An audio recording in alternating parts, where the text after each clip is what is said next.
Hey, it's Reid. I wanted to let you know if you're listening to this on any other platform outside of YouTube that I'm going to still be doing audio versions of this podcast, but that I am transitioning this show into a video format. So if you're interested, you can go to dankopossums on YouTube and watch the video version of this. Again, that is dankopossums, dankopossums. I will be putting a link to that in the description. So back to the show.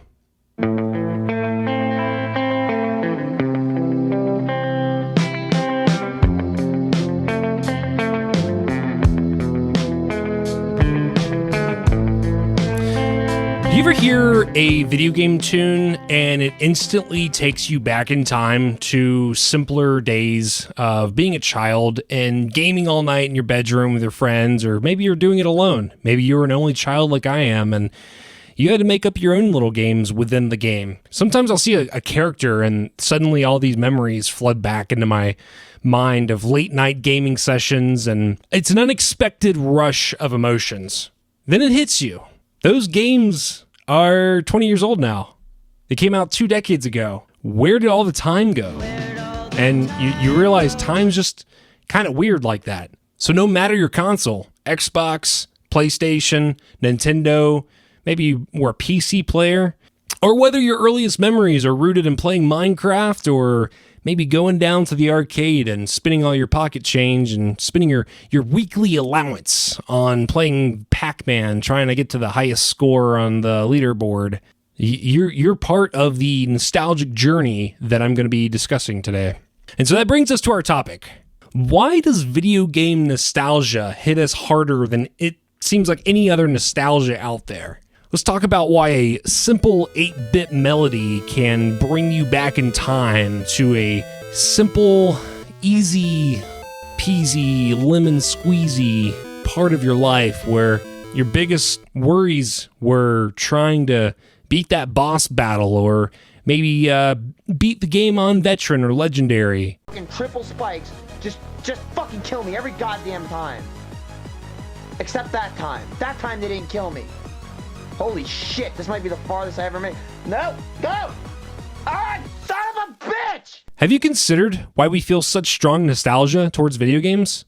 Welcome back to the Dankopossums channel. I'm sure glad you're here. All of this talk about video game nostalgia isn't just theoretical for me. This year, the year of 2025, the year of our Lord, has been the anniversary for so many different video game titles and consoles, and it's really just kind of all hit me at once. I recently got off social media as far as like Instagram and Facebook goes, but when I was on it, I was seeing all these posts about, oh, it's the 20th anniversary of this game, and it was the 15th anniversary of this, and we'll dig a little bit deeper in that in a second, but it really hit me how much time has gone by. Thinking about these video games, it has really made me not only feel old, but it made me realize how much the world we live in has actually changed.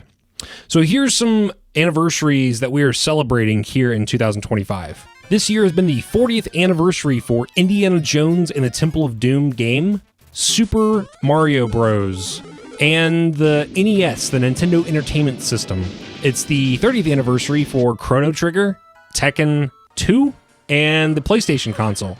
It's the 25th anniversary of the Sims game, The Legend of Zelda, Majora's Mask. Is it Majora's Mask? It might be Majora's Mask. And the PlayStation 2 console release. It's the 20th anniversary of Nintendogs. I remember playing Nintendogs when I was little. It's a great game, right? And I'm pretty sure those dogs have all starved to death by now. It's very unfortunate. Call of Duty 2.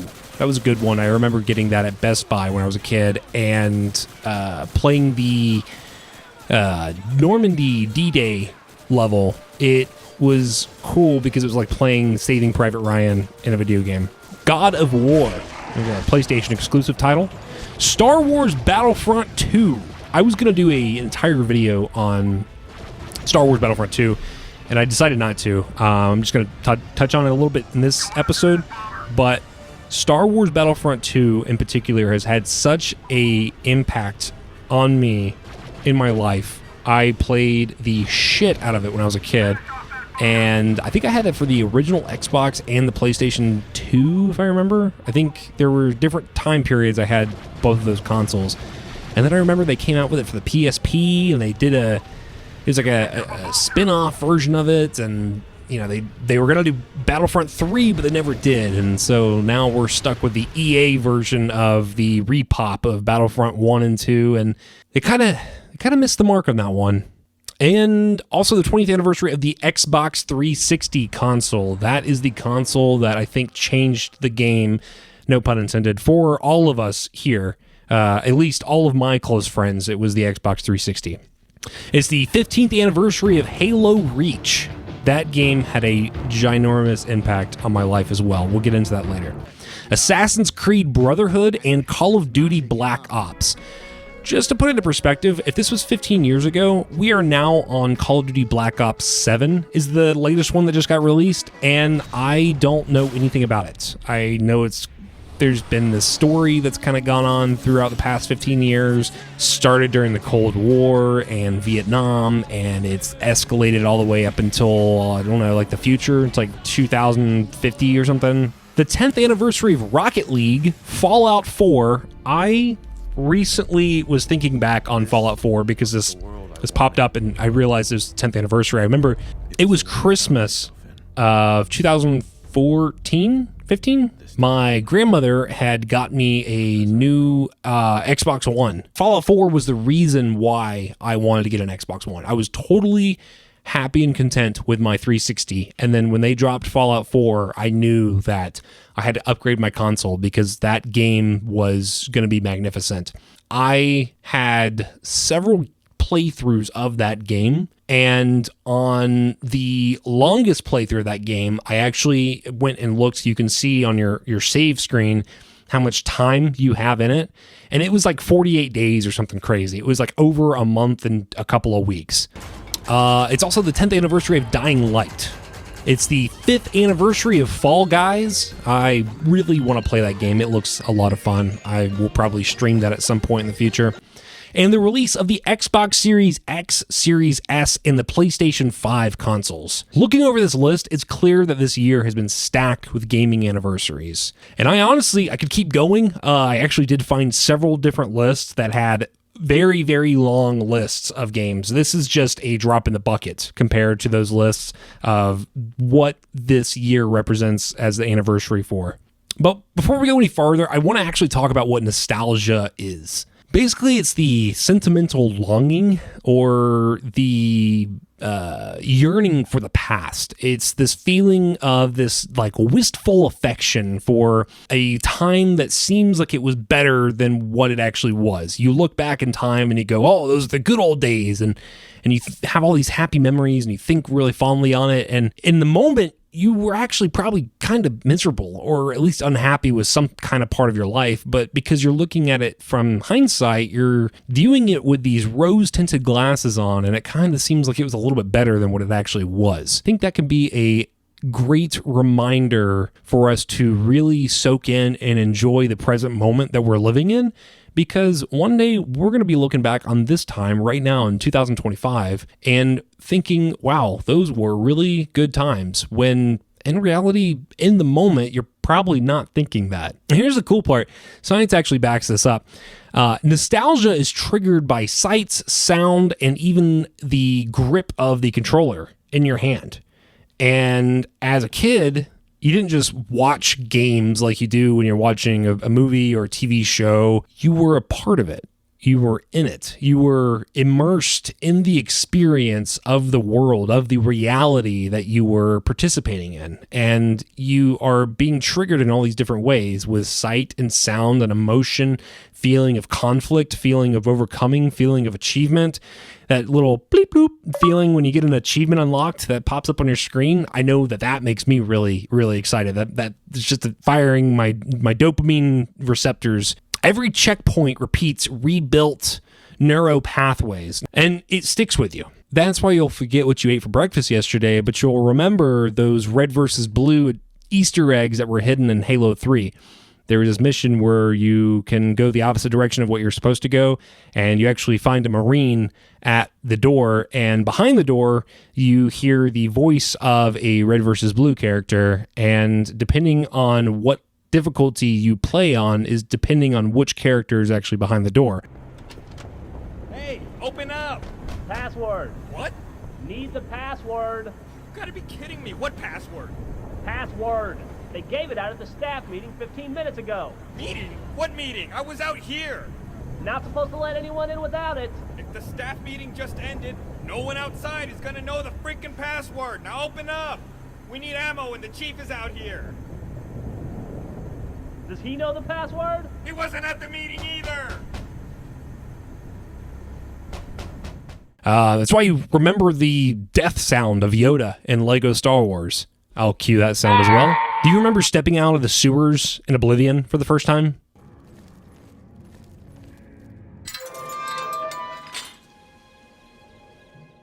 Of course you do. And if none of those moments hit you, chances are you're already thinking of something. There's already something, one pivotal moment that's popping in your brain right now, and you're like, yes, I do remember in my youth of playing this part of the game. I remember looking at the moon with the face on it in Legend of Zelda Majora's Mask, and or even better yet, when you wake up in Skyrim and it goes, finally, you're awake. Everybody knows that scene. It's been a meme. It's been memed to death. Hey, you're finally awake. Most of us play these games in our most formative years.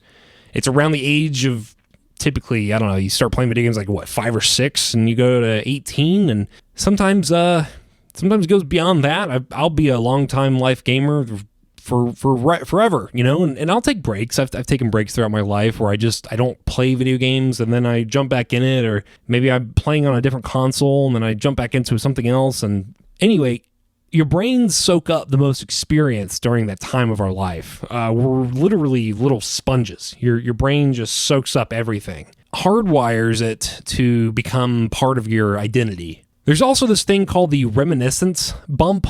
It's a phenomenon where, as adults, we remember stuff from our youth way more vividly than anything else in our lives. Scientists have studied this extensively, and it's a real thing. Put the reminiscence bump together with the interactive nature of gaming, and you've got nostalgia on steroids. Yet, as powerful as nostalgia is, it's not all rainbows and puppy dogs and unicorn farts. There's actually kind of a dark side to it as well. Because sometimes we're not actually nostalgic for the game itself, we're nostalgic for who we were when we played it.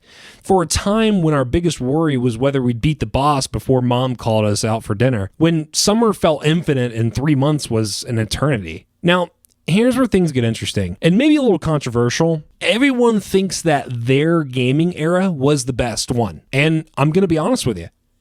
You're right. It was the best one. You're all right. If you think it was your era, well, yeah, it was. It was the best one. I know you don't hear that very often in this divided world we live in.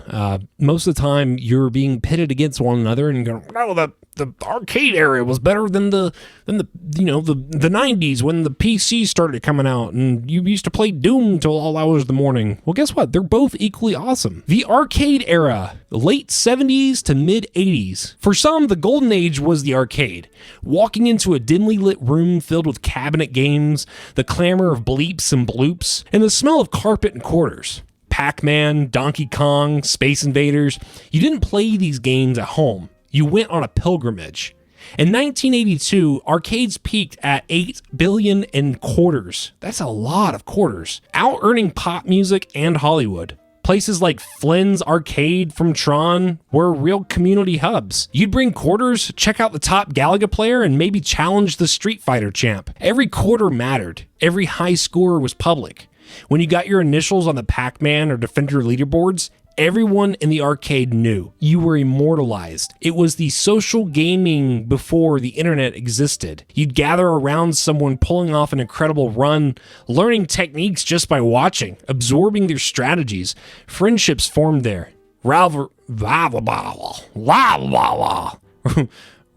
sparked. Local legends were born. I have this memory from, I was probably a freshman in high school, and I was in band all through school, and we would go to these away games. when we went to these away games, normally we would try to find a shopping mall, one, so we could all eat and everybody got to kind of pick whatever they wanted to eat, but also it was just kind of kill some time and blow out some steam before we had to go get ready for the football game and march on the field. And so we went into this arcade, and there's a few friends of mine, and I was gravitated to the Cabela's Big Hunt game, where you use the big orange shotgun and you got to shoot the bucks and the, I don't know, turkeys and whatever else, ducks, I think. And I remember this was the first time that I actually achieved a high score at any cabinet game, at any arcade game. I got third place overall. Third place out of everyone who'd ever played at that console. To me, at the time, at 14 years old, that was huge. I was like, holy shit, I got a high score. I'm pretty sure that was the only time I've ever gotten a high score at an arcade. When you get done, it asks you to enter initials, and it usually has 3 character spaces. So instead of entering my actual initials, I entered CNT. And if you get that, you're probably giggling right now. If you don't, then don't worry about it. The 8-bit and 16-bit revolution, mid-80s to early 90s. Next came home consoles. The NES launched in North America in October of 1985, reviving the video game industry after the 1983 crash. By 1990, 30% of US homes had an NES, almost 1 in 3. Gaming became a staple in 5 years. Super Mario Bros. Sold 40 million copies. The Legend of Zelda, released in 1986, was the first NES game with a battery-backed save system. Revolutionary at the time. Mega Man, Metroid, and Castlevania, these weren't just games, they were cultural phenomena. Kids traded tips at lunch about secret warp zones. Gaming magazines like Nintendo Power became sacred texts. The Super Nintendo in 1991 and the Sega Genesis in 1989 kicked off the legendary console wars. Sega does what Nintendo doesn't. Remember that? Probably not. If you're watching this, you're probably too young to remember that. I don't remember that, but that's okay. I'm sure I'll find some old footage of it or something and put it on the screen right now. This is when games became art. The graphics, the music, the storytelling, everything leveled up. Final Fantasy VI, 1994, had opera scenes and tackled heavy themes. Chrono Trigger, 1995, brought time travel, multiple endings, and a legendary soundtrack. Sonic, in 1991, made Sega compete with Mario. Super Metroid in 1994 did storytelling without words. Earthbound, Secret of Mana, Street Fighter II.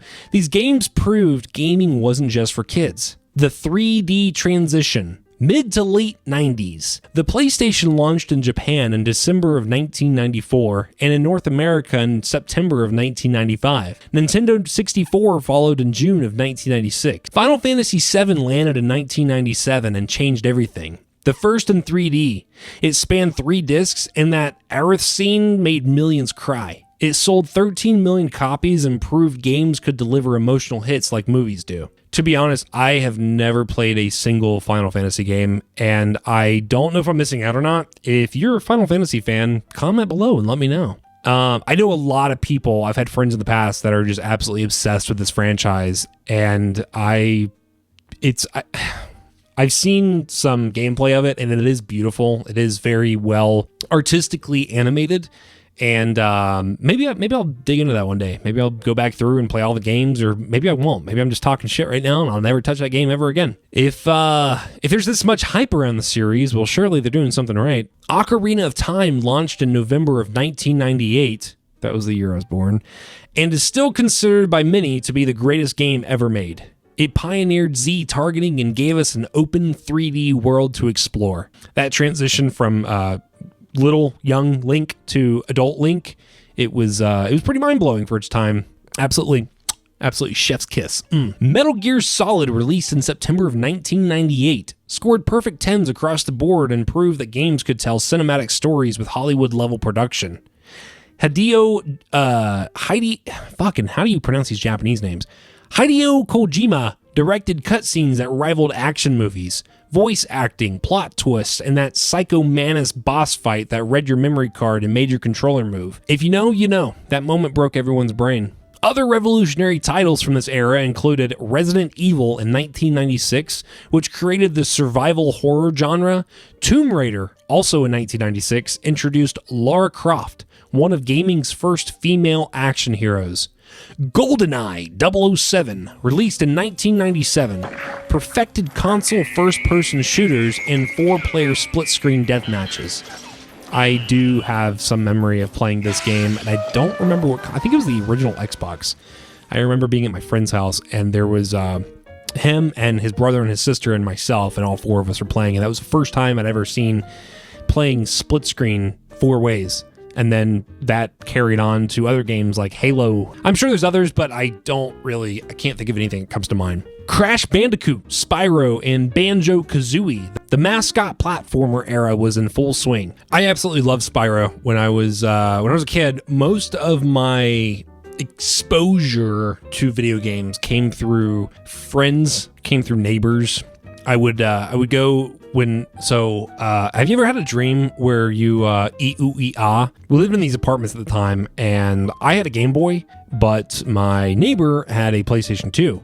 So I would go over there and play video games with him, and he would show me these different games. I think he had Twisted Metal, I think is the name of it. The clown. Well, I guess it wasn't all clowns. There was just a clown. I remember there being a clown in it, and he had like a ice cream truck or something. But it was a car deathmatch racing game. But you also like killed each other or something. Twisted Metal.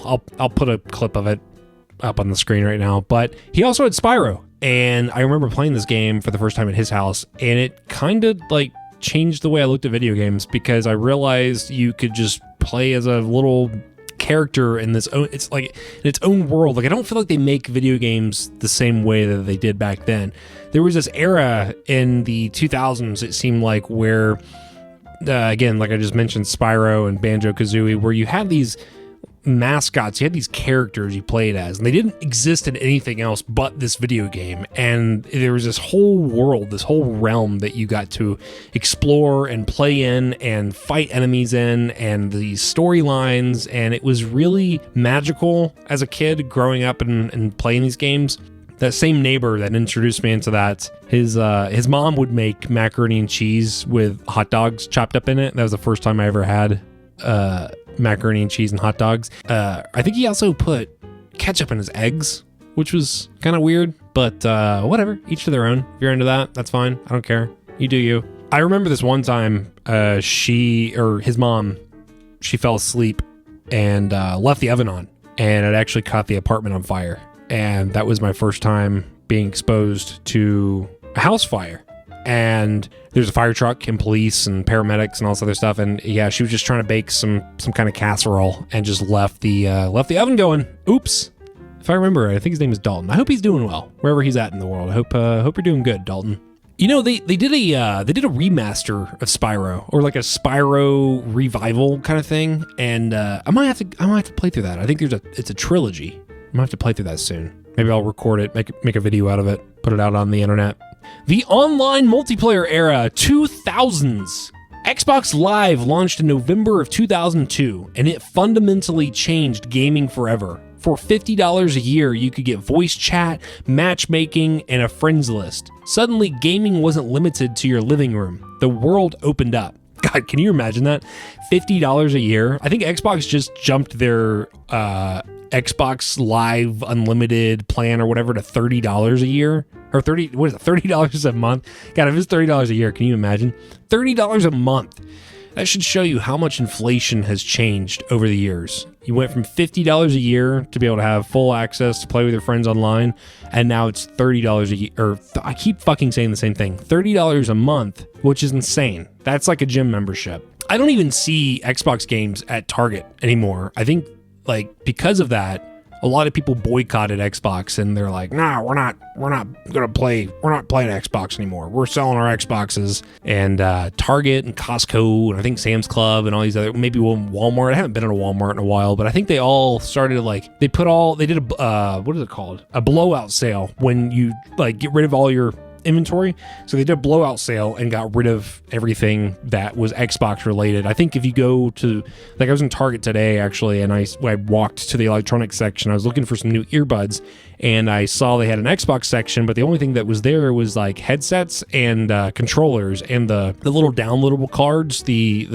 Xbox cards for like Xbox Live or Microsoft Points, and like downloadable games. And but there's no games. There's no games, there's no Xboxes, there's no anything. And so, might do a future episode on that. It won't be a have you considered, but it'll be its own video about Xbox and the downfall and the history of it. And I've been a long time Xbox player ever since the original, or it wasn't, I guess I shouldn't say it wasn't when the Xbox came out, but I had an original Xbox around the time. It probably came out, and then I had it 3 or 4 years later. So anyway, Halo 2 dropped in November of 2004 with full Xbox Live integration, and it was a cultural earthquake. Over 8 million players logged on. You'd come home from school, pop in that disc, and spend hours in matchmaking with friends. Or talking trash to strangers across the country. The super bouncing glitches, the custom games on Foundation, and clan matches. It was a whole ecosystem. World of Warcraft launched in November of 2004 and became a phenomenon. At its peak in 2010, it had 12 million subscribers. People weren't just playing a game, they were living in Azeroth. Guilds became second families, raid nights were sacred, people met their spouses in WoW. Some players logged thousands of hours. You could actually make a living being a, what do they call it, a grind? What is it called, Alicia? When you grind out those people that, you pay somebody to level up your character. What is that called? Do you know what I'm talking about? Huh? Oh, pussy. Yeah, it's that's called unemployed. No, you have these people that you could pay them. You could go online and pay them. They would level up your character, or like go mine for you, or go fight for you, and stack up all these points. And I'm sure when I'm editing this, the word's gonna come to me, but just can't think of it right now. Doesn't matter. Doesn't make a difference to this video, I guess. Call of Duty 4 Modern Warfare in 2007 perfected the online multiplayer loop with its progression system, kill streaks, and just one more match addictiveness. Gears of War in 2006 brought cover-based shooting and brutal chainsaw duels. I remember being like, I don't know, probably 10 playing Gears of War for the first time, or was I? Yeah, I guess I was about 10 or 11? Anyway, it doesn't matter. And I had never seen somebody chainsawed in half before until I played Gears of War, and it kind of was a little, I'm not gonna say traumatizing, but it was a little eye-opening. I was like, oh, okay, that's what we're doing now, huh? We can chainsaw creatures in half. Left 4 Dead in 2008 made co-op survival essential. You weren't just playing with friends in the same room anymore, you were building communities across the world. People you'd never meet in person, but who felt like real friends. Forums, clan websites, YouTube montages, MLG tournaments. Gaming became a legitimate competitive sport and social platform. So all those games I just mentioned in the last little section there, those were all very pivotal games in my life. They meant a lot to me then. They mean a lot to me now. I've gone back and played through Call of Duty Modern Warfare, or Call of Duty 4, Modern Warfare 1, and Modern Warfare 2 very recently. They did a remaster of those games, I'm going to say about 5 years ago. That's probably not right, but that's what it feels like to me. And I hadn't touched them in a long time, but I played through those remasters just a week or so ago, and I had a lot of memories come back, a lot of joy playing them. And my favorite mission on that Call of Duty 4 Modern Warfare game was when you're, I think it's called All Gillied Up, when you're in the ghillie suit in Chernobyl and you play as Lieutenant Price instead of Captain Price. And you gotta crawl through these radioactive grasslands and dodge people and tanks walking through a field and shooting dogs. And anyway, it was a good game. It was really, really good game for its time. It changed the world. And I was really glad to be a part of that at the time that it was at its peak, at the time that it was blowing up, at the time that it came out, that everybody you knew was playing it. I have these very distinct memories of going to school and everybody was talking about Modern Warfare 2. That's all you talked about was Modern Warfare 2. You'd be sitting at the lunch table, you'd be walking around the track at gym, you'd be sitting in class, and everybody just wanted to talk about Modern Warfare 2 and talk about the No Russian mission where you go into a airport and murder a bunch of innocent civilians. Remember, no Russian. I'm sure it was great. I think I was in the 5th grade when that game came out. 5th or 6th grade. I'm sure that was great for my developmental time for me as a 12-year-old to play out a mass shooting. I got one more little era to hit. So the indie renaissance, which is from the 2010s to now. The 2010s saw indie games explode. Minecraft officially launched in November of 2011 after years in beta. It's now the best-selling game of all time with over 300 million copies sold. Kids who grew up with Minecraft have a completely different relationship with the game. It's not about beating levels, it's about infinite creativity and expression. We've been playing a lot of Minecraft lately, and we actually spent, I don't know, I think all of yesterday playing Minecraft. Yeah, building a sky bridge, building temples on a mountain. Yeah, it's one of those games you can play it forever, it seems like, and it never gets old because there's always new stuff to do. And if you get bored of one thing, you can move on to something else. And there's random caves and underground ancient cities to explore. There's things that I didn't even know you could do. You can go to the Netherworld, which is it's like hell, basically. You travel to hell, and there's a whole group of pig people. What are they called? Piglins?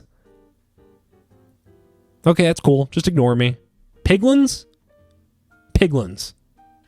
Piglins. Okay, they're called piglins. Big porker looking things. Big porker motherfuckers. Those things that walk in the lava. Yeah, what are those called? Walkers? Walkers? Hold on. What's the so we found an ancient city, and there were these, I don't even know how to explain them. They're like a box with tentacles coming out of it, and they screech at you. Oh. What are those called? Fuck. I would have told you before you asked me. So the thing that walks in the lava is called the Strider. The Strider. Yeah, so I was close. And then the... Remember, kids, the Strider, not the Walker. That's The Walking Dead. Skulk Shrieker block. Skulk Screecher? Shriek. Yeah, so we got the stride? You got the Stride? The Strider? The Strider and the Skulk Screecher? Screecher? Like a shriek? Like a shriek. Shrieker. A skulk shrieker. That's a lot. That's too much. Say that 10 times fast. So like I said, we've been playing a lot of Minecraft lately. I feel like it's a staple. It's one of those games that never goes out of style. They're always doing upgrades. They're always adding more to it. The graphics get better, but part of the joy of the game, or part of the attraction, I guess, is the point of the graphics kind of being garbage. Like, it's one of those games that reminds you that no matter, how do I want to word this? There are games out there that you like. Okay, Grand Theft Auto 6, for example. Grand Theft Auto 6 has been in production for many years because they're working on the graphics, they're working on the storyboard, they're working on all these other things, right? And when it comes out, I have a feeling there's going to be a lot of people that are disappointed because they've been waiting all this time and this game comes out and it's not meeting their expectations. Or maybe it blows it completely out of the water. I don't know. Who am I to say? I'm just a guy with a microphone. But what I do know is better graphics doesn't necessarily mean better game. You can have shit graphics. You can have literally pixels, which is what I guess any game is at the end of the day if you go, micro enough. But you can see visible, like, blocks, right? Is what Minecraft is. And it's so much fun. It's great. It's my favorite autism game. And then you can go and play another game that has great graphics, but it's absolutely garbage because the mechanics of it suck, or maybe the storyline is non-existent, or maybe the multiplayer is really out of whack. I remember about a year ago, actually, we were playing Call of Duty Black Ops 6 had just come out, and it was free to download and play if you have the Xbox Game Pass. So we played a lot of Black Ops 6. Black Ops 6. 7's the one that just came out. And it was a lot of fun. I think I got to like Prestige level 3, just to put in perspective of how long I've played. If you've never played that game and you don't know what Prestige means, basically you got to get to like, I don't know, what is it, like level 50 or something, and then you restart level 100. I don't know. You got to get up to like a certain level, and then you can Prestige, and then you go back to 0, and then you work your way back up, and then you go back to 0. And anyway, it's kind of a dumb thing to now explain it like that. But I say all that to say that it got to a certain point where everyone I was playing with was so much better than I was, and I was pretty decent at the game, but it made it where it wasn't fun anymore. I actually rage quit one day and uninstalled the game and never touched it ever again, because I got into a match on Nuketown and I could not survive for even more than 30 seconds. It was like every time I spawned, they were spawn killing you. They were, waiting, camping and waiting for you to go around the corner before sniping you in the head. And it got to a point where I was like, fuck this game. I'm never touching it again. And I've stayed true to that word. So just because a game has good graphics or is popular doesn't mean that it's a fun game to play. It doesn't mean that it's enjoyable. It doesn't mean that I want to get off work and take my boots off and unwind and put on the Xbox. And, I don't want to just be pissed off because some 14-year-old kid is absolutely killing me over and over and over again on Call of Duty. Anyway, Fortnite launched its Battle Royale mode in September of 2017 and became a cultural juggernaut. At its peak, it had 350 million registered players. It's not just a game, it's a social platform where kids hang out, attend virtual concerts, and express themselves through emotes and skins. Roblox, which actually started in 2006 but exploded in the 2010s, isn't really even a game. It's a platform where users create games within the game. It's gameception, I guess. Hey, I've got a cat. Say hello, Rio.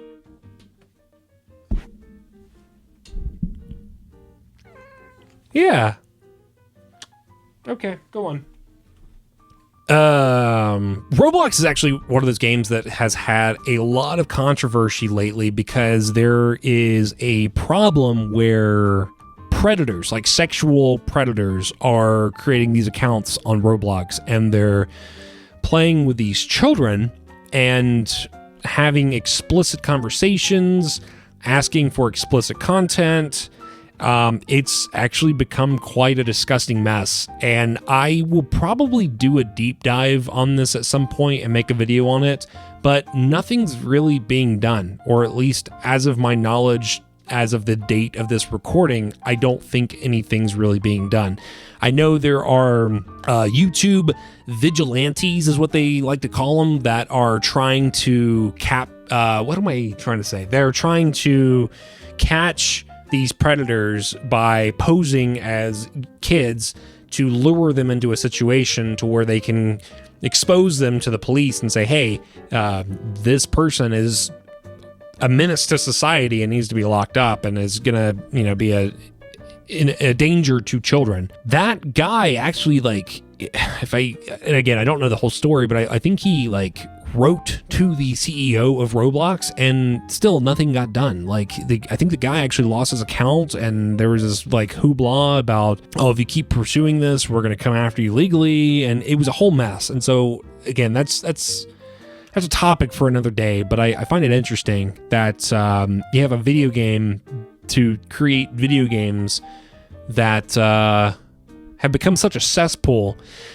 I actually saw recently that there was a job listing from IKEA, the furniture company from Sweden.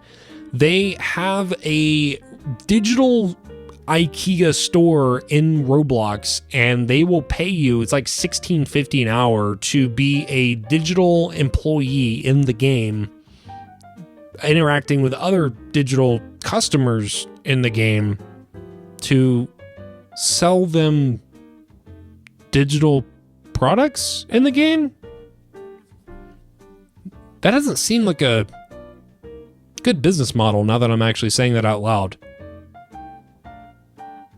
I guess if you're looking for some remote work, you can be an IKEA salesman and sell some beds and bookshelves and dressers on Roblox.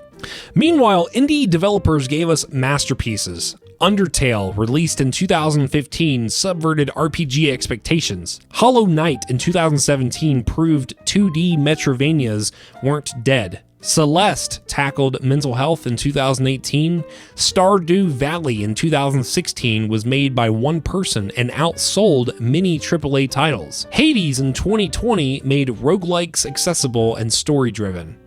In 2019, the One Leaves anti-smoking ad was a horror game developed by FDA's The Real Cost campaign to show teenagers that for every 4 teenagers who smoke, only one will escape addiction. Players navigated a dangerous labyrinth filled with challenges that represented the struggles of addiction, such as smoke obscuring vision and damaged lungs that limit movement, with the grim reality that only 1 in 4 of the characters can successfully escape.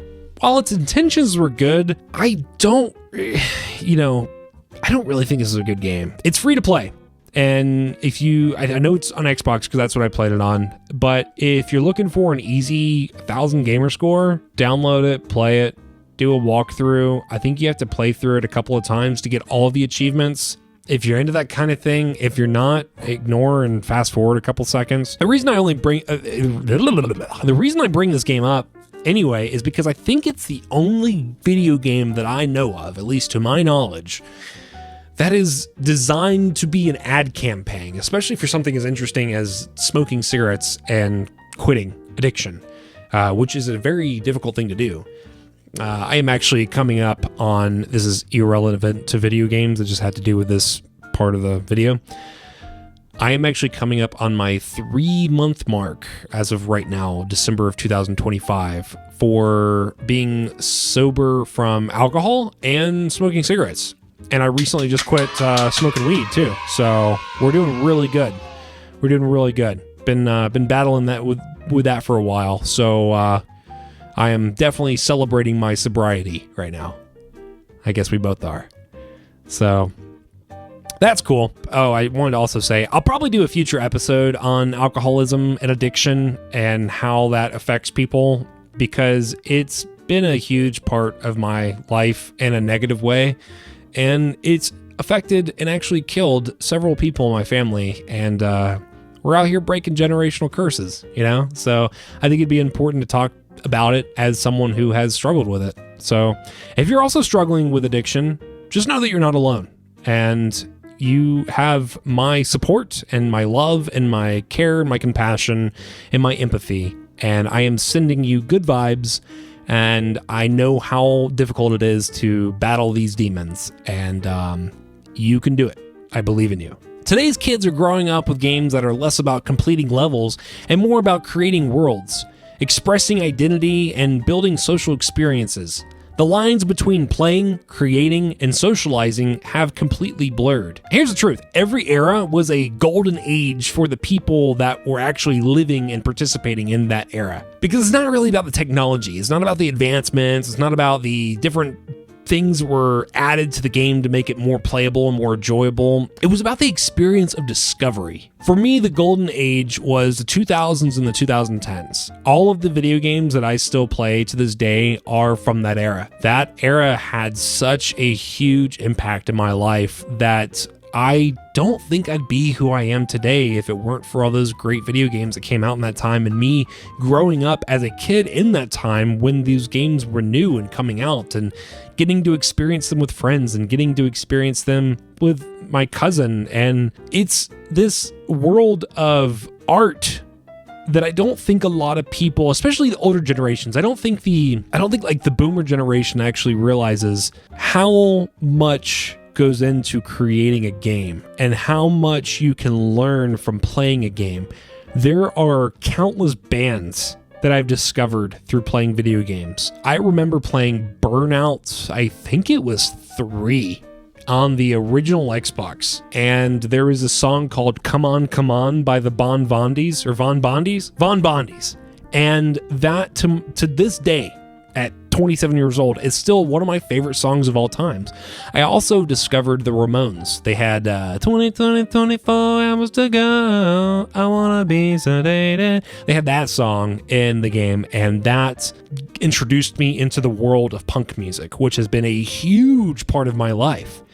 Games like Grand Theft Auto have probably, honestly, hundreds of different songs on their different radio playlists that you can listen to while you're driving around Los Santos, for example. I have fallen in love with a band called the Bass Drum of Death because of Grand Theft Auto. There are storylines, there are characters, there are lessons, there are underlining themes of things I've talked about in this video already, but mental health and overcoming adversity and being a hero and having courage and just, taking the bull by the horns and just going for it. Like there's all these things that can be learned from video games and that I've personally gotten out of the video game world that, again, I would be a changed man without the past experience of playing through all these games, and I would see the world through a much different lens today. And it's actually funny that back then, I remember growing up and my mom was like, I don't want you playing video games. They're violent. They're going to pollute your mind and you're going to go out and be a horrible person. And it's actually been quite the opposite of that. And I remember most of the time I was having to sneak playing video games with other friends that were like rated M, like Call of Duty and Halo and Gears of War. And these games had a huge impact on me. And you have boomers that I especially noticed this since 2020, because there's a lot of people that were stuck at home during the COVID-19 pandemic and you couldn't leave. There was nothing to do. You couldn't leave your house. So people were getting into video games, and there were people that were older that had never had any interest in video games that had bought a console, or maybe they got a computer and they started playing video games. And now I have seen old ladies that are like the Golden Girls type of, old women playing video games and streaming it on Twitch. And it's kind of mind-boggling to see that now, because I feel like 10 years ago, you would have never seen that. And I'm sure I'll find a statistic and I'll probably place it right here, but there is a mass increase of the older generation that has actually started playing video games more since they've been retired. Even my grandma, I think she plays Bejeweled on her phone, and there's a couple other games that she plays. Yeah, I think it's good for your mind. I think it's good to keep your brain going and keep it active, because if you stop moving and you stop learning and you stop thinking and stop doing things, then that's when you start to kind of recess into this almost like baby-like state of not really being able to think clearly, and that's when dementia and different things come up. So it's good to keep your mind active. Play video games and keep your mind active. And like I said, for me, the golden age of gaming was the 2000s and 2010s when, Halo, Gears of War, Left 4 Dead, Portal 2. I spent so much time playing Portal 2 trying to figure out all those puzzles. Borderlands, we're actually playing through the Borderlands series now. We're on Borderlands 2, and I saw Borderlands 4 just came out, and there was a movie they did. That's the other thing, is like seeing, I know I'm going like all over my ADHD brain, it's like just tangent city, right? But you have art that it's going from one media, which is video games, into another media, which is TV shows or movies, and they sometimes miss the mark, like the Halo series I think it was on Amazon or maybe Paramount. I think it was Paramount, actually. It missed the mark, and that's okay, because it's still another world to explore. It's the same realm, it's the same universe to explore, but in a different story. It's sharing different stories, and it opens up people's imagination to be able to explore these different paths of where things can go. The Fallout TV show that came out, I think like a year or so ago, absolutely hit it. It hit the nail on the head. It was a great show. It was really, really well done. And it stayed true to the game. It stayed true to the humor, the kind of horror aspect of it, the sense of like satire and like political nuances. Like there's things that they stayed true to that were inspired by the video game, but it is its own story. It is its own world, its own imagination, and it gives people something to be a part of. To take this game that you had a group of people make, and now you have another group of people that are taking that game and making it into a TV show so that other people can enjoy and be a part of. And now season 2 is about to come out, and it's going to be based around Fallout New Vegas. And because of that, I actually recently bought another copy of the Xbox 360 version of Fallout New Vegas, and I started playing through that again, and it's brought back its own memories for me of being like, I don't know, probably 11 or 12 playing Fallout New Vegas with my cousin and spending all summer long and staying up all night long playing this game. And, you know, it's magical in a weird way. And I don't know how to even put that into words. But for me to be able to re-experience and reignite this passion for video games all these years later, it never really went away. There was times in my life where it wasn't as prevalent. It wasn't in the forefront of my life like it is, you know, now. But it was always kind of there on the back burner. And now I get to explore it, and the TV shows and the movies, the Borderlands movie that just came out, you know, they did a Minecraft movie, and now everywhere you go, you see Minecraft merch everywhere. Matter of fact, I was going to buy an advent calendar, so I'm a huge Lego fan. If you can't tell, I've got my starships up here. Huge Lego fan, huge Star Wars fan. And they do these advent calendars. Lego does these advent calendars every year where you get, it's like a Lego box, and you've got a little square for each day of December, and you count down until Christmas, and each box you open it up and you get a little mini set that's either like a character or a droid or it's a starship or whatever.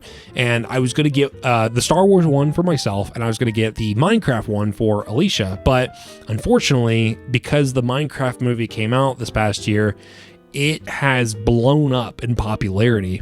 And because of that, it's made it very difficult to obtain the Minecraft Lego advent calendar, because you have all these people that are now thinking about it. It's now at the forefront of the collective consciousness, if you will, and they're wanting to get their hands on this advent calendar, either for little Jimmy and little Susie, or maybe themselves if they're big nerd kids like we are. And because of that supply and demand, it's made the cost of this box of Legos skyrocket through the roof. You can't even get it from Lego's website. They're sold out. They were sold out on Amazon. They got back in stock at Amazon. They raised the price double of what all the other advent calendars are. And it just goes to show how much a video game can impact so many different aspects of the real life of everybody's lives, I guess. So needless to say, we didn't get the advent calendar because I didn't want to spend $30 on the Star Wars one and then turn around and spend $80 on the Minecraft one, because that just it's not justifiable. It doesn't make any sense to do that. Side tangents aside, this brings me to an important question. Why do we keep chasing that nostalgic feeling? I know that, for me at least, lamenting on the past, it can become addicting in its own way. It can become this almost like a feedback loop in your head of like, oh, it used to be better. Times were so good. I had no idea how good I had it. I had no idea. I wish I would have appreciated them more. I wish I would have like really soaked in and enjoyed it to the fullest of my ability. And did I? And maybe I didn't. And in reality, you look back and you realize you were asking your parents for a Wii while they're getting divorced in the middle of a 2008 economic downfall, economic crash. I'm looking at Alicia right now because that's exactly what she did. She was like, hey mom, hey dad, I know you guys are getting divorced right now and the housing market just crashed in the United States, but I'm 7. How old were you? I was 6 in 2008. You were 6. I'm 6 years old and the Nintendo Wii just dropped and I'd really love to get my hands on it so I can play Call of Duty. What were you playing? I played Call of Duty Black Ops, the first You played the first Call of Duty Black Ops on the Nintendo Wii, which I imagine is very difficult to play because you have two controllers, right? You have the nunchuck and then the insert like gun thing that you could put it in, and then you could point, and you had like the trigger and everything that you could. But yeah, it was not easy because those sensors are not accurate. but your movement, so you're having to move. I had to put my arms on a stool like I was actually shooting a real gun. So how did you like crouch down and like, because you know, Buttons that you would like press a button to crouch, you know. so I guess it's the same as a regular controller, but that just seems so much more difficult. And like that, like the only way to move was to go like this. And you moved regular, you know, like. What else? Nunchuck. What else did you play on the Wii? Wii Sports. I loved Wii Sports. I loved the board. What was that called? The board. The Wii board you stood on? Oh yes, yeah. The Wii Fit. There was also a Tony Hawk game with a skateboard. I played the fuck out of that, and then I also played. I got like the carnival fucking dude. You know what I'm talking about? Yes. I got that. Yep. I'll post a picture of it so you guys know what we're talking about. And then Wii Sports Resort came out. I played the fuck out of that. Pretty much. Oh, Pets. There was a game called Pets. It was 3D Pets, and there was a storyline. I remember there was this evil wizard dog that you had to fight, and I think I was playing as a husky. Or something. You would be a husky. That's the dog that's in you. Oh, You got that dog in you. I do have that dog. Huskies are pretty loud. I think one of my favorite games for the Wii was Shaun White snowboarding. I thought that was the coolest game, and now I want to learn how to snowboard. Not because of that game. Well, it may have had something to do with it, but as an adult, I really want to learn how to snowboard. That's besides the fact. The retro gaming market is booming. Nintendo prints money with their classic edition consoles. Remakes and remasters dominate release schedules. Indie developers build entire games around pixel art aesthetics. But here's the thing. When you actually go back and play those old games, they're often not really as good as you remember them being. The controls are clunky, the graphics are rough, the difficulty is often unfair rather than challenging. So what are we really chasing? I think it's the feeling of possibility. You know, when you're young, everything seems possible. Everything seems like every new game. Ow, I just popped my jaw. That hurts. I think we're chasing the feeling of possibility. When we're young, the world is an oyster. You know, everything is possible. You know, you want to be an astronaut? Well, guess what? You can become an astronaut if you put your mind to it. That's what my mom always said. You can do anything you put your mind to. And here I am, putting my mind to becoming a YouTuber. I hope my mom's proud. She's probably not. That's okay. She won't watch this. Every video game was a portal to infinite possibilities. You didn't know what you were going to do. You didn't know what you didn't know. You didn't know what was going to go on. You didn't know what was going to happen. You didn't know what was around the corner. You didn't know if there's going to be bad guys. You didn't know what you just didn't know, right? It's this feeling of uncertainty in a controlled environment that feels safe and exciting.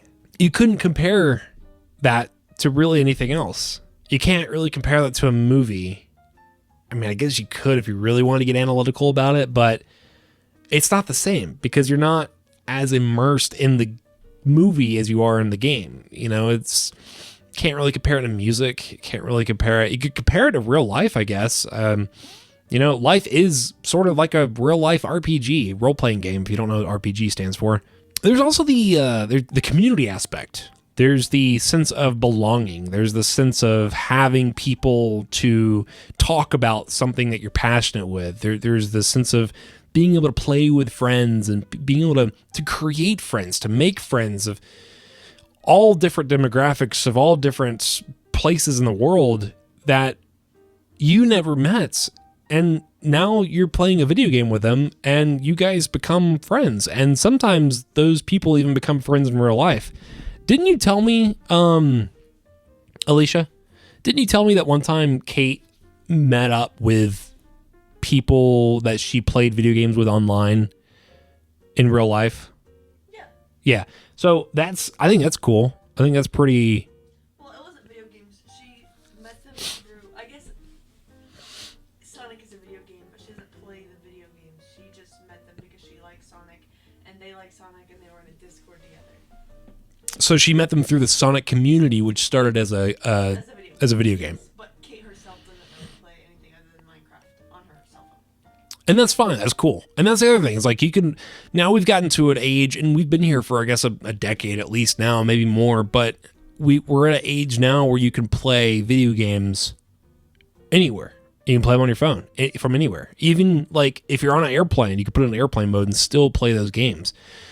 And I find that fascinating because it went from you have to go to a physical location, you have to go to a physical place, the arcade, to play these games, to now you can take the game with you anywhere you go.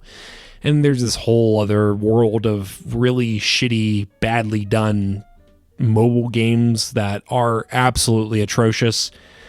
Maybe we'll do a deep dive on that someday. That would be fun to do, is just show all the different shitty games that there are out there for mobile. Do you guys remember going to Blockbuster and renting games, or sitting around a TV with your friends late at night playing Halo 3, playing Pokemon on your Game Boy at the school cafeteria, staying up all night causing all-out mayhem in Los Santos? I have this memory. There's this guy I worked with at Harley Davidson back when I was in high school, and we used to play GTA together. And I remember this one night we were doing something, and we were getting, like, the cops were chasing us, and you were talking to each other on video chat, and I turned on the Bad Boys, like the Cops theme song, and played that while we're driving around Los Santos, and it just perfectly lined up, and it was really funny. Like, we were both crying, laughing. It was one of those things, like, if I try to do it now, it probably wouldn't be funny, but in the moment of it actually happening, it was absolutely hysterical, and it is a memory that stuck with me, that feeling of just like joy and laughter and dumb comedy and just being silly. That I don't know what else can replicate that, to be honest. I don't know what else you can get that feeling from, enjoying with somebody that he's at his house on his couch and I'm at my house in my bedroom, and we're doing the same, like we're interacting together, playing something.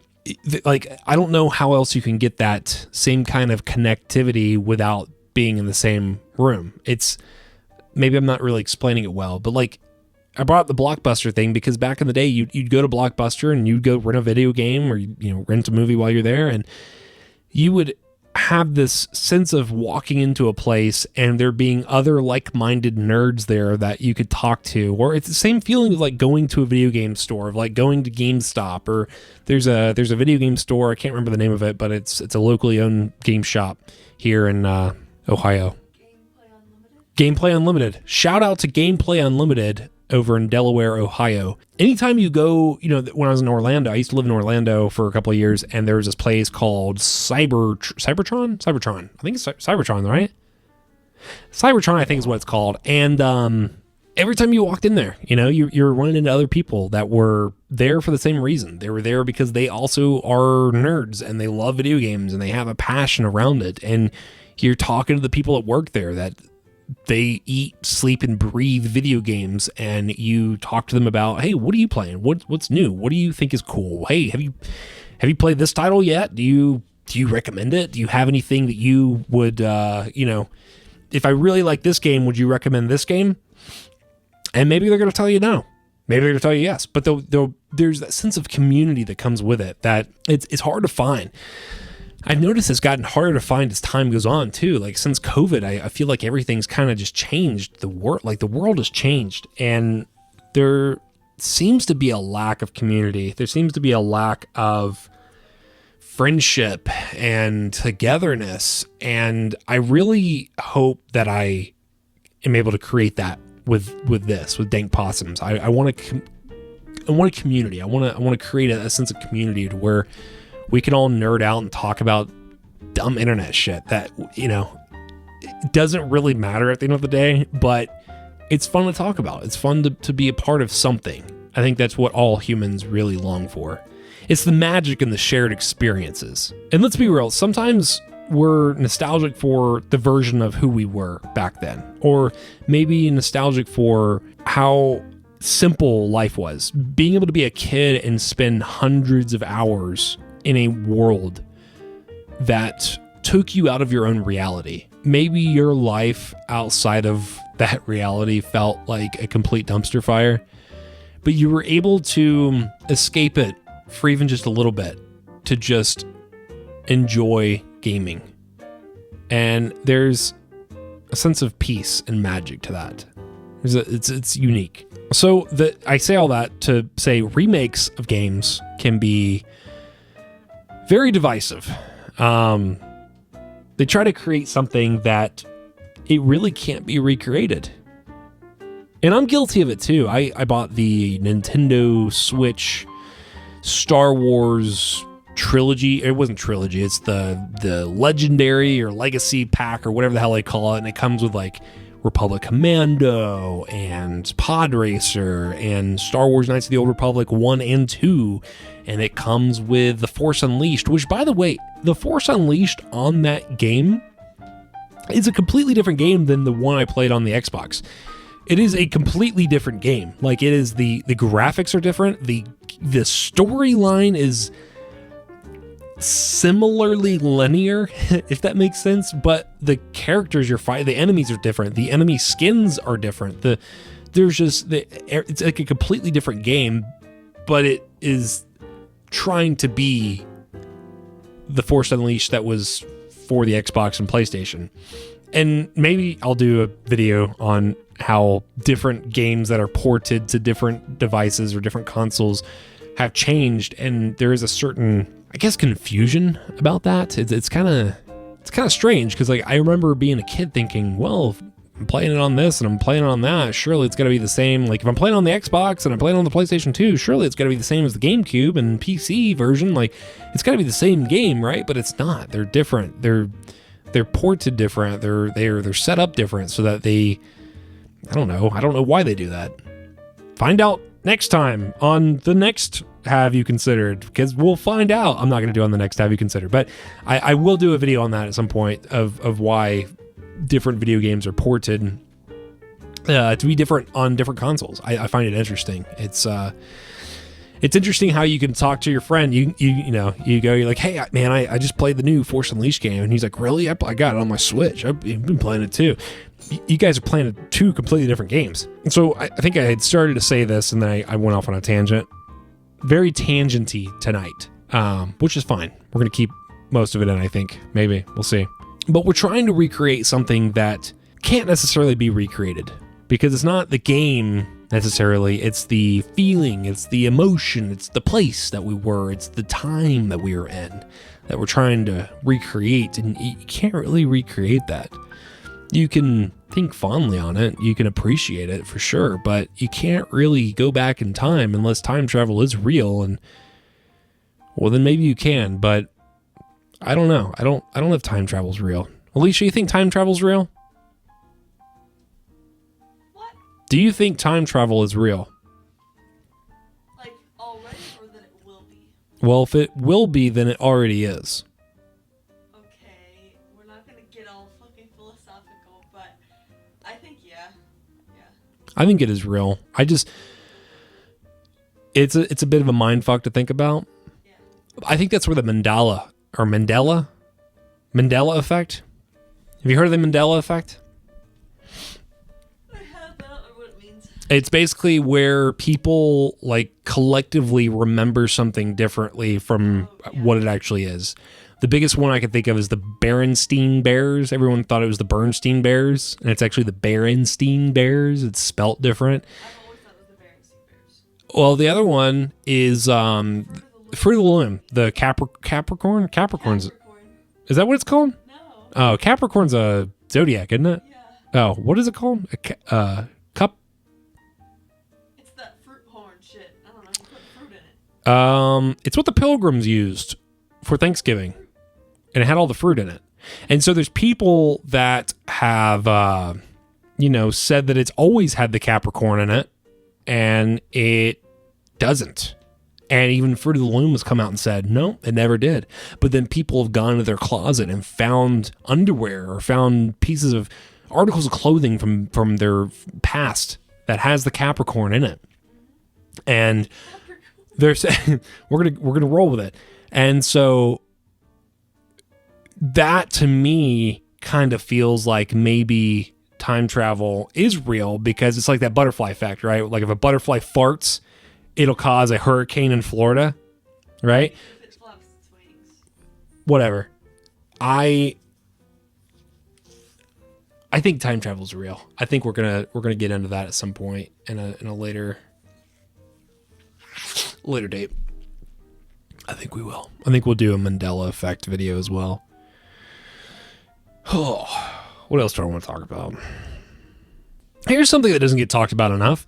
Video game preservation is a disaster.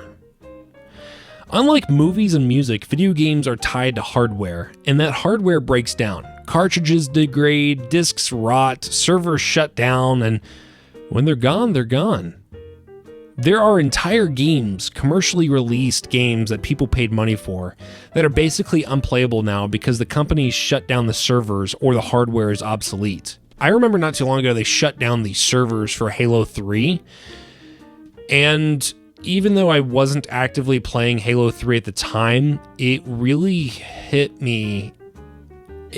It hit me in the menards because I realized that was like a part of Halo 3 is a huge part of my childhood, and I realized that it was like a part of me or a part of my childhood or a part of the past that I enjoyed so much that it was gone. It's dead, and you can still play Halo 3 if you have the disc. You can still play Halo 3 online if you have the Halo Master Chief collection, but it's not the same game. You're not actually playing Halo 3 on an Xbox 360 with your friends in 2008, or I think that's when that game came out. It's like the end of a bygone era, it's kind of bittersweet. It's sad, but you're like, well, time, the show must go on. The game must go on. And don't even get me started on digital-only games. When the PlayStation 3 store was about to close, thousands of games were on the verge of being lost media forever. This is where nostalgia becomes activism. Retro gaming communities, preservationists, even emulation advocates, they're fighting to keep these experiences alive, not for piracy, but for history. Because here's the thing, these games matter. They're art. They're cultural artifacts. They shaped entire generations. And we're letting them disappear because of corporate decisions. Imagine if we treated books or movies the same way we treat video games. Sorry, we're not printing 1984 by George Orwell anymore, and we're destroying all the existing copies. It would be unthinkable, but it happens to video games all the time. I noticed physical media is making a comeback this year, actually, is when I made this notice. I'm trying to incorporate that back into my life. I started buying physical media again. We bought, a couple video games recently. I've got Over the Garden Wall and the Studio Ghibli collection behind me on DVD, and I've come to the realization that it's really important to hold on to physical media because you can't alter it.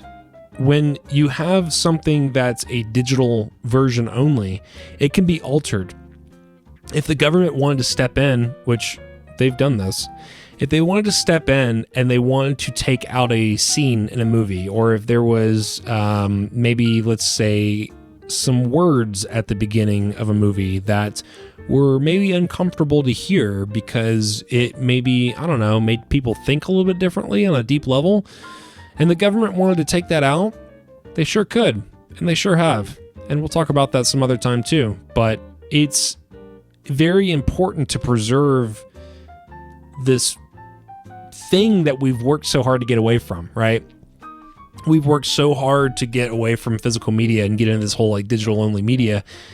And now that we have, we're looking back and we're realizing maybe that wasn't a good good idea. Maybe it wasn't a good decision, because now you don't actually own anything. You own the idea of it. And if the corporations decided, hey, we're going to shut this down, or we're going to delete it, or we're going to just not grant access to it anymore, or maybe we're going to change or alter it, they can do that. And there's nothing that we can do to stop them from doing that. So I think for a historical point and from an artistic point, I think it's really important that you go out and you maybe buy a record, or buy a cassette tape, or buy a DVD, buy a VHS, whatever your media, whatever your physical media is that you're into, that you enjoy, do it, collect it. I collected records, vinyl records, for a very long time. I had over a decade and a half worth of vinyl records collected that when I moved out of Orlando and I thought I was going to live in a van, I gave them all away. I gave them to friends, and I donated a majority of them to a record shop, Remix Records in Orlando, Florida, on Mills. I think it was on Mills. They have a lot of my old records. So if you're in Orlando and want to find something I used to own, maybe go shop around in there. I'm sure you can find a Ink Spots record or something, some kind of old jazz record. Before we wrap up, we need to talk about the dark side of nostalgia. There's healthy nostalgia, appreciating what came before, revisiting old favorites, sharing experiences with a new generation. And then there's toxic nostalgia, refusing to accept that new things can be good. Gatekeeping communities, harassing developers for ruining franchises. You see this in gaming communities all the time. Games were better back in my day. Modern games are too easy. This remake ruined my childhood. Here's a reality check. The remake did not ruin your childhood. Just because the game was remade or redesigned a little bit different from how you envisioned it, or how you would have done it if you had all the money and the power to do it. New players are discovering franchises when this happens, right? When a company tries to have a cash grab because they're releasing like the Star Wars Legacy Pack I talked about earlier, or the repop of the Modern Warfare games, or the Halo Master Chief Collection. All these different repops are introducing old media to a new group of people that never got to enjoy it. Maybe they didn't have the luxury of being able to enjoy video games at the time that we were younger and we got to enjoy it. Or maybe it came out before their time and now they're getting a chance to enjoy it for themselves for the first time. And I think it's beautiful. I think we should support that, but navigate it with caution. I just saw it on Reddit yesterday, I think, where somebody is complaining that they re-released Battlefront 1 and 2 again as a like collective pack, and somebody was talking shit about how like, oh, they're just out there, you know, they're just trying to get the money, they're trying to get a quick buck or whatever. And sure, maybe they are, but also I think it's cool to be able to bring something back up to the forefront of our minds and allow new people to become fans. Let them find it. Maybe you introduce it to somebody that doesn't know about it and they become a new fan of it, and maybe you guys have something to talk about and now you guys are bonding over something. I recently just told you guys earlier that I got another copy of New Vegas, and I recently just got a chance to share that with Alicia and show what Fallout New Vegas look like. And the graphics are horrible. The graphics are not great at all, but it is such a great game. It's so fun to play, and it's got a great storyline, and there's so many great, wacky, weird side quests to go down, and it's cool. It's fun. It's enjoyable. The joy of discovery, and it's the magic of not hoarding it all to yourself and letting other people get to enjoy it. These games shaped us. They taught us problem solving, persistence, and creativity. They connected us to friends and to ourselves. But nostalgia is a rear view mirror. It's good to glance at occasionally, but you can't drive forward while staring backwards. The games we loved are still there. The memories are still real, but there are new worlds to discover, new experiences to have, new memories to make. Maybe the real golden age isn't behind us at all. Maybe it's right now, with the ability to play anything from any era, to connect with players across the globe. to watch games evolve into something we couldn't have imagined. Or maybe, just maybe, the golden age is whatever game you're playing that made you feel the way you felt when you first picked up a controller. Thank you so much for listening. My name is Reid. This has been Have You Considered? I am realizing that I'm taking this show a little bit of a different direction. I'm sure you can tell that in this episode. I want it to be a little bit of a mix of candid speaking and script, whereas some of the earlier episodes were pretty much strictly script, and I don't want to take myself too seriously. I don't want to put too much effort into this. I don't want it to feel like a chore or a burden or like I am having to do something. I'm looking at this as I get to do something with my creativity, with my mind, with what I'm passionate about and what I enjoy. I'm taking this into a different direction with doing YouTube videos instead of it just being an audio-only podcast like the show originally started. And I am excited to see what that turns into. I'm excited to see how that evolves.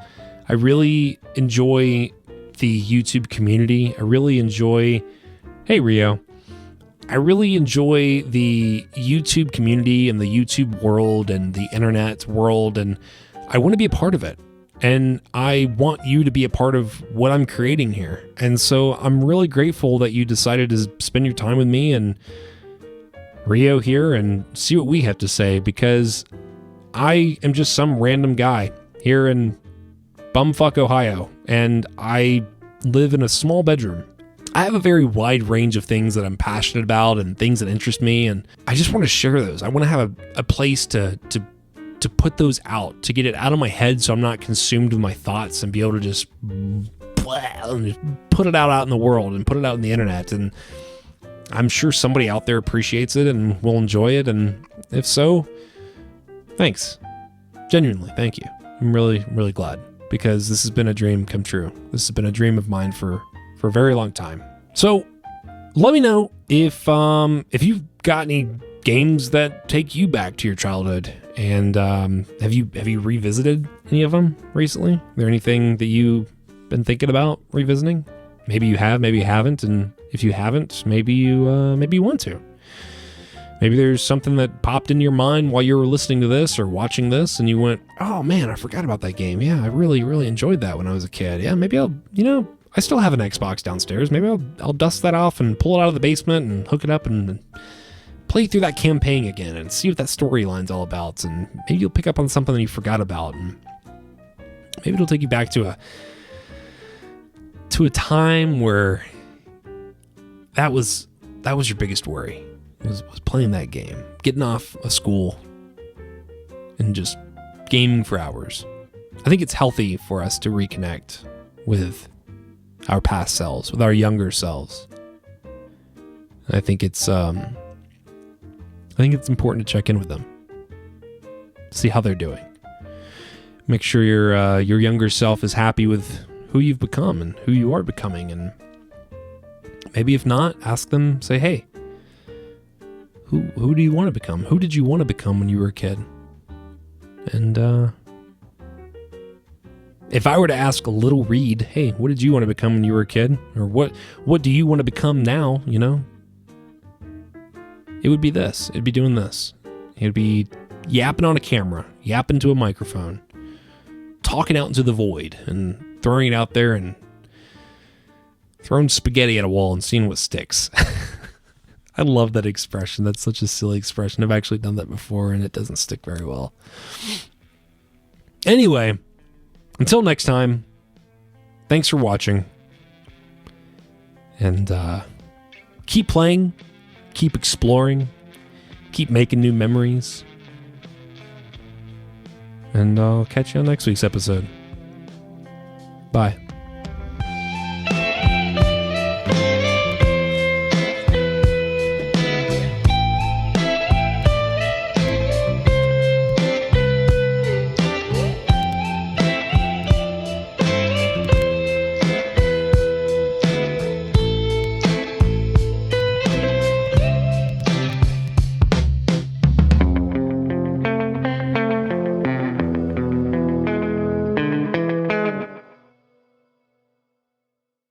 Let's have a little sip of water first. Got to take a little sip break.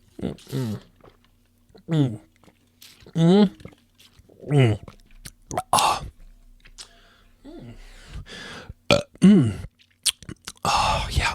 Oh yeah. Feel better. Okay.